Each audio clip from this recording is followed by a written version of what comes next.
Let's get right into today's video. I don't push savings on people. I push debt to income on people. If you tell a person they have to save, but they don't make enough money, what tends to happen? Certain bills aren't going to get paid.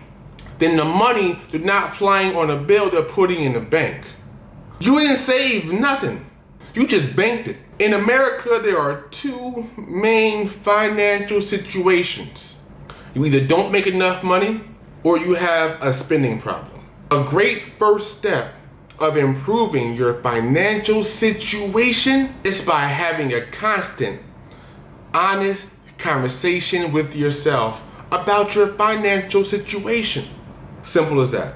To figure this out, just make a list of all of your monthly expenses. For utilities, write the average.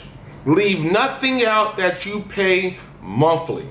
The next point, you want to isolate your optional expenses. Things you know I like, but I don't really need.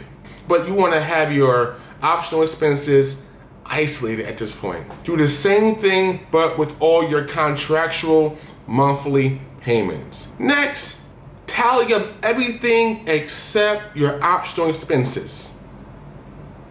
Followed by figuring out what is my average monthly bring home income. Compare those two numbers together. If you and whoever you share your life with looks at those two numbers, yeah, this isn't going to work. This is why we're choking ourselves. Before you even get to the optional expenses, no, then you know you have to cut out the optional spending altogether and start raising some more funds. Part-time job, second job, third job. Become a paper boy if you need to. Create passive income. Whatever you do, you are now aware I have an income problem.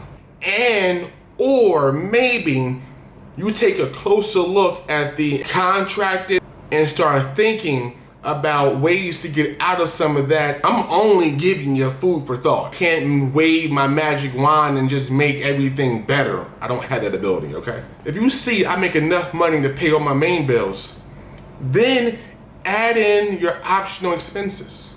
If you realize, whoa, this is why I'm broke, huh? You don't have an income problem, you have a spending problem. The third scenario, you count your hard expenses, your optional expenses compared to your income, and you say, I make enough money to cover all of this, but why do I never have any money at the end of the month? Where's my money going? Again, you have a spending problem. You are probably doing a lot of microtransaction throughout the month. Coffee here, latte here, shirt there, sneakers there, day trip here. This is why you keep track of every dollar you spend. Listen, I do not know your life. I don't know what you spend your money on going to the vineyard. I don't know. So when you start thinking about how am I spending my money throughout the month, you're not thinking about those one-off expenses because they're one-offs. But if you do one-offs every single month, throughout the month, then those microtransactions can take a whole chunk of your money out without you even realizing that's where my money went. I don't push savings on people, I push debt to income.